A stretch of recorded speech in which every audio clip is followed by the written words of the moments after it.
You count your steps without meaning to. 340 from your cousin's gate to yours.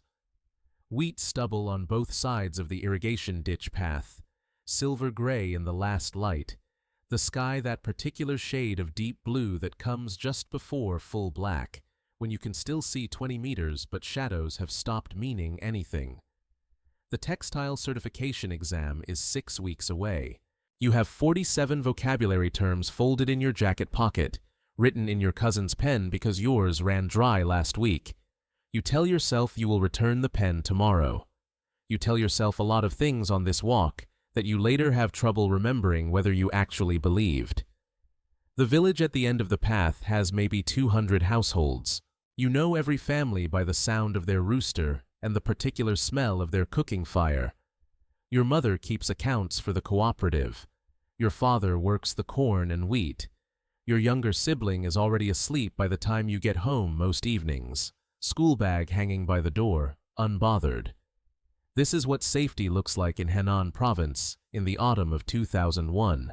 It looks like a path you have walked 400 times. It looks like a lamp in a paper window. It looks exactly like the thing that makes you findable. The rumor arrives at the well the next morning, carried the way all serious things travel here, in partial sentences between women who stop talking when younger people come too close. You catch the word for drifter. You catch a description so ordinary it barely registers as a description at all. Medium height. Nothing distinctive. A man seen walking the dirt roads between villages at odd hours. Not begging, not working, just walking. Someone's husband chased him off their land 2 weeks ago. The county police have something, a name maybe, or the beginning of one. But nothing is posted. Nothing official reaches the village. That afternoon, your mother latches the interior door for the first time in your memory. Your father says nothing about it. The latch makes a sound you have no word for, except that you hear it every night for the next 2 weeks, and it no longer sounds like safety. It sounds like an admission. You decide to keep attending the evening study sessions anyway. 6 weeks. The exam is 6 weeks away, and the city of Zhengzhou sits at the end of it, like a door left open, and you have been moving toward that door since you were small enough to fit under your father's arm. A rumor about a drifter on the road is not enough to close it. You tell yourself this is logic. It is also the particular stubbornness of someone who has spent her whole life being told to be careful and has grown tired of how much territory that word takes up. Word reaches the village in mid-October that a household 4 kilometers north has been found. A family, husband, wife, a relative staying over. The method is violent and fast. No robbery. No motive the village elders can make sense of from a distance. Your mother learns their name through the cooperative accounts, a small debt they owed that will not be collected now. That is how you know they were real. Not from a police notice, not from a broadcast, but from an unpaid figure in a ledger your mother keeps in a cloth-covered book under the bed. The prefecture sends an investigator. His car is black and clean and sits outside the village committee building for one afternoon. Then it is gone. No announcement follows. Rural Henan in 2001 does not have the machinery for rapid public warnings. Information flows upward through channels, not outward to the people who need it. You are aware of this the way you are aware of the weather. It is a condition, not a complaint. The village reorganizes itself without being told to. Families begin informal rules. No one walks alone after dark. An older man, a neighbor who came back from the border conflicts quieter than he left, starts sitting outside his gate with a tool handle until midnight each night. Nobody asked him. He just starts. You notice him there on your way home from your cousins, and something in you relaxes slightly, which is its own kind of warning that you miss entirely. You hear the description again, more specific this time, pass through 3 mouths before it reaches you. Medium height. Ordinary shoes. Nothing that would stop you on the street. Could be anyone. Could be the man who asked directions at your family's gate last month, which was probably nothing. Probably. You start counting your steps on the walk home. 340. You tell yourself you are keeping pace. Late afternoon, not yet dark.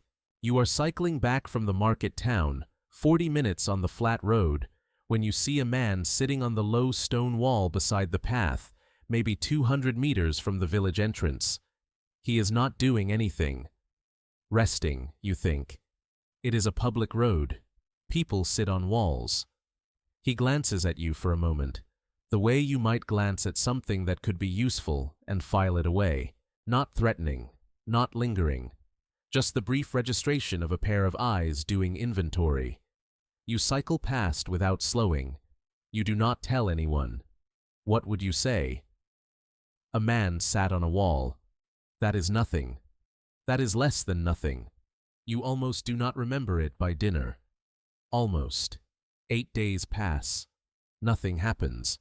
The investigator's car does not return.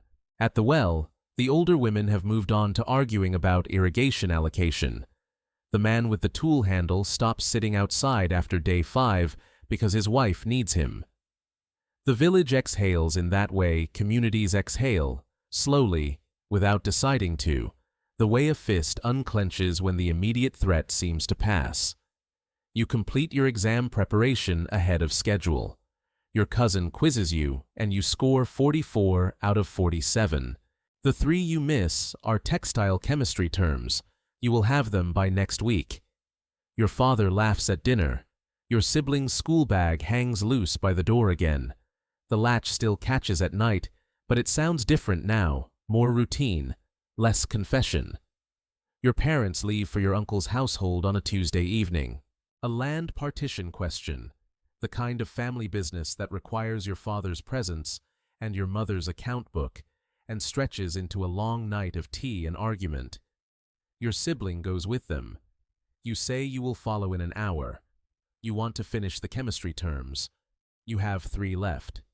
The lamp is on the table. Your cousin's pen is in your hand.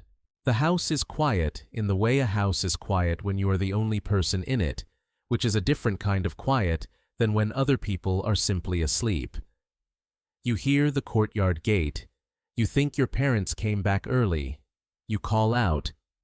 Your voice moves through the house and nothing answers it. The lamp flame pulls slightly toward the open door, a thin lean in the direction of moving air. You watch it happen, and for a moment you are only watching it, the way your brain slows certain details down to fill the space where a response should be. The pen is in your hand. You were writing. Then there are voices in the lane outside. Your mother's voice, specifically, her particular cadence when she is explaining something she finds obvious to someone who should already understand it. Your uncle's wife had a stomach complaint. The evening ended early. Your father's footsteps behind hers in the dirt. He is gone before they reach the door.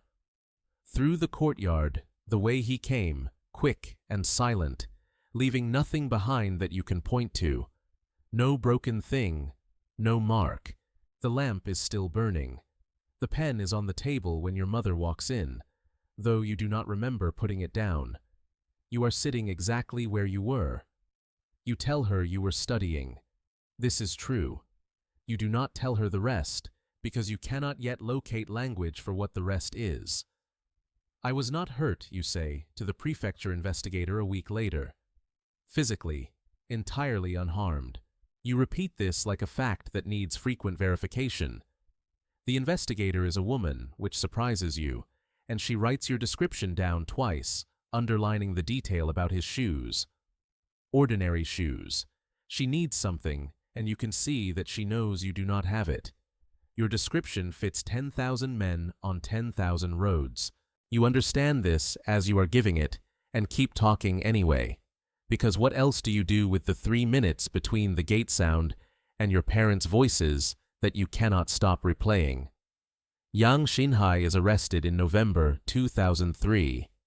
Not in a field, not in a confrontation, but at a dance hall in Kangzhou. He does not run. He later confesses to 67 murders across 4 provinces, which makes him the most prolific serial killer in the recorded history of the People's Republic of China. When you hear the number 67, your mind does what minds do with numbers that size. It goes abstract. 67 is a statistic until someone says a village name you recognize, and then another, and then the family from 3 villages east, whose unpaid debt your mother crossed out in the cloth-covered book. The number becomes a list. The list becomes faces. The faces become the particular blue of a Henan sky at dusk, and you sitting inside it, cycling past a wall. You take the vocational examination in December 2003. You pass. By spring, you are in Zhengzhou, working the morning shift in a textile factory that smells of sizing chemicals and machine oil, and the particular dry warmth of industrial looms running at full speed. You are fine. You have said so to everyone who asked. The trajectory held. You got every single thing you were moving toward from the beginning: the city, the placement, the open door. You got it exactly as planned. You are the proof that the story worked out. The pen is still in a drawer somewhere. Your cousin never asked for it back. Yang Xinhai was executed in February 2004. His case forced reforms in how rural police departments share information across jurisdictions, reforms that came too late to mean anything except paperwork and a different number that nobody counts as carefully as 67. If you want to see more, click the video on screen now.